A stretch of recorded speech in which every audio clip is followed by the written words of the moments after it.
नमस्कार, मैं हूं पंकज उपाध्याय। आज बात करेंगे शहर दर शहर और लीगल ट्रैक दोनों व्यवस्थाओं पे। आज मैं हूं कल्याण में। एक ऐसे बुजुर्ग महिला की बात करेंगे जिसको 70 साल की अवस्था में दर दर की ठोकर खानी पड़ रही है, वो भी अपनों की वजह से। अपना कौन?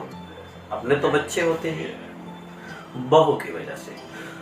एक बहू ऐसा उत्पात कर सकती है, घर से बाहर कर सकती है सास को, ऐसा आपने नहीं देखा होगा। सबसे पहले वीडियो में हम बात कर रहे हैं कि इन बुजुर्ग महिला की। माता जी, आपका क्या नाम है? श्याम कुमारी। आप जौनपुर से हैं? हाँ। कल्याण में रहती हैं? हाँ। आपका घर बदलापुर। घर बदलापुर। विवाद एक है यहाँ आपके पति द्वारा बनाए हुए मकान को लेके। हाँ। तो क्या विवाद है, किसके माध्यम से विवाद है और क्यों है? अच्छा, तो हमारी बहू को हमारा आदमी वो खरीदा था, उसी में मैं रह रही थी। और ये हमारी बहू, आदमी खत्म हो गया, लड़का खत्म हो गया, बहू दुबे बिल्डर को लेके, श्रीकांत दुबे को लेके अपने नाम पर करा दी। मैं भाड़ा के रूम पर रह रही हूँ। 70 साल का उम्र है, हमारे पास कुछ नहीं है। मैं कैसे जीऊँ, कैसे रहूँ, मैं क्या करूँ, कुछ समझ में नहीं आ रहा है। ये तो खैर अभी आप लोग न्यायालय किसी तरीके से गए, आप लोगों को थोड़ा सा उसमें रिस्पांस मिला है न्यायालय से। मुझे ये बताइए कि जब जिस फ्लैट से आप लोगों को खाली कराया गया, उस फ्लैट में आपकी बहू रहती है? नहीं। अच्छा, बहू रहती भी नहीं है वहाँ, और आप लोगों को वहाँ से खाली करा दिया। आप हैं स्वर्णलता दुबे, माता जी की बिटिया हैं, इनके साथ में रहती हैं, अपने एक बेटे के साथ में। इनकी पूरी तरह से देखभाल स्वर्णलता दुबे करती हैं, साथ में रहते हैं लोग, लेकिन रास्ते आगे नहीं हैं। जब माता जी को और आपको खाली करवाया उन लोगों ने मकान, वो रह भी नहीं रही है। तो वो स्टार्टिंग से, जब से शादी हुई है तब से वो वहाँ पे रहती नहीं है, लेकिन ऐसा दिखाया जा रहा है, वो दिखाती है कि मैं वहीं पे ही रहती हूँ। और हम लोग को वहाँ से, जब वहाँ पे पहले से उन्होंने भाड़े पे, जब हम लोग चले गए, हम लोग ने वहाँ से मतलब मम्मी और मैं यहाँ पे दूसरे भाड़े पे रूम पे रहते हैं, और वहाँ पे हम लोग ने दूसरे रेंट वाले को रखा है, वहाँ पे भाड़े पे रखा है रूम पे। बाद में उन्होंने क्या हुआ, भैया के ख़त्म होने के बाद उन्होंने कहा कि अब ये रूम हमारा है, और उन्होंने धोखेधड़ी से बिल्डर से जाके वो रजिस्ट्री कर ली। अच्छा, आप लोगों को वहाँ से निकाल दिया? हम लोग ऑलरेडी पहले से ही यहाँ पे रूम पे रहते थे, भाड़े के रूम पे। अच्छा। हाँ, हम लोग ने वहाँ पे भाड़े पे रूम लिया था वहाँ पे। भाभी आपकी वेल स्टेबल है। हाँ। एक स्कूल की प्रिंसिपल है। हाँ। महाराष्ट्र गवर्नमेंट एक्वाइड स्कूल है। हाँ। उसके प्रिंसिपल हैं, उनको रहने की जरूरत नहीं है, आप लोगों को बेघर करना उनका मकसद है। हाँ, उनको उनको सब उनका चाहिए।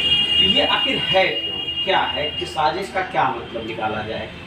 वो जब भैया ख़त्म हुए, भैया के साथ भी नहीं रहती थी, भैया भी मेरे साथ में ही रहते थे यहाँ पे।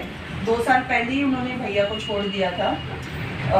उसके बाद ख़त्म होने के बाद अब वो सारे प्रॉपर्टी पे अपना हक जमा रही है कि सारा जो भी है वो सब मेरे पति का। फ्लैट वो इनके नाम से? इनके नाम पे सारी चीज़ें हैं, और भाड़ा वगैरह भी यही लेते थे।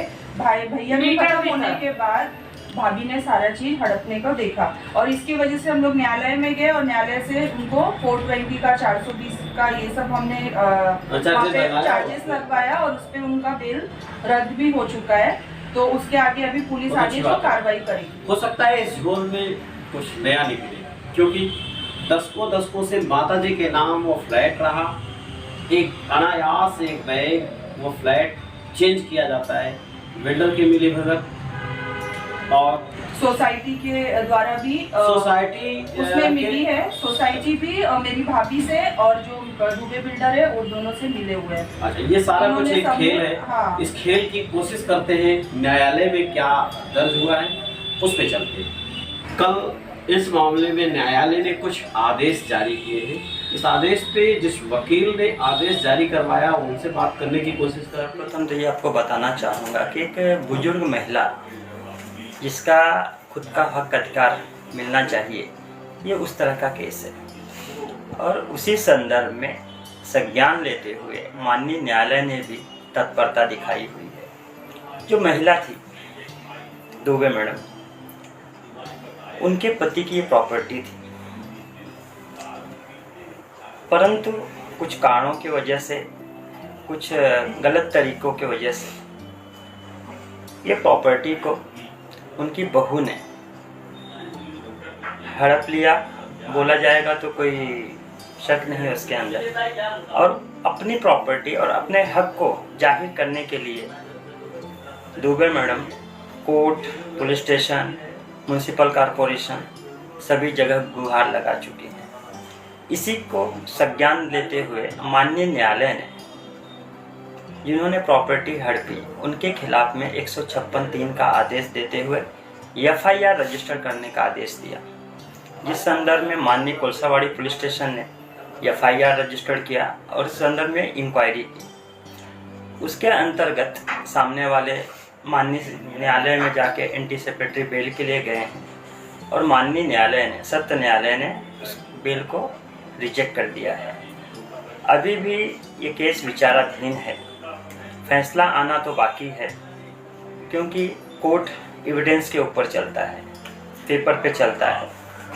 ऐसे मामलों में कोर्ट क्रिमिनल कॉन्स्पिरेसी तो मानता है, क्या चार्जेस लगते हैं पनिशमेंट के सिस्टम से देखें तो? इसमें भारतीय संविधान के हिसाब से और IPC के हिसाब से 4 से 20 लगता है। विश्वासघात अगर हुआ तो 406 लगता है, और अगर कॉन्स्पिरेसी होती है 1 से 20 भी लगता है। क्या इस मामले को क्रिमिनल कॉन्स्पिरेसी माना है कोर्ट ने, या सिविल मामले को लेके डिस्टर्ब करेगी? इस मामले को पहली बात तो क्रिमिनल ही कहा जा सकता है, क्योंकि अगर FIR 420 के अंतर्गत कोर्ट ने 156(3) का आदेश दिया है तो क्रिमिनल मैटर होता है, सिविल मैटर नहीं होता। IPC के अंतर्गत FIR रजिस्टर्ड हुई है और उसी के अंतर्गत इंक्वायरी चल रही है। धन्यवाद, आपने हमारी मीडिया के साथ बात किया। Thank you sir. एक महिला, बुजुर्ग महिला, उसकी लड़ाई किस तरीके से आगे जाती है, न्यायालय उसमें कितना कोऑपरेट करता है, इसकी फॉलोअप स्टोरी हम लगातार इसी चैनल पे आपको देते रहते हैं। ऐसे बहुत सारे कंटेंट्स आपके लिए हमने बनाए।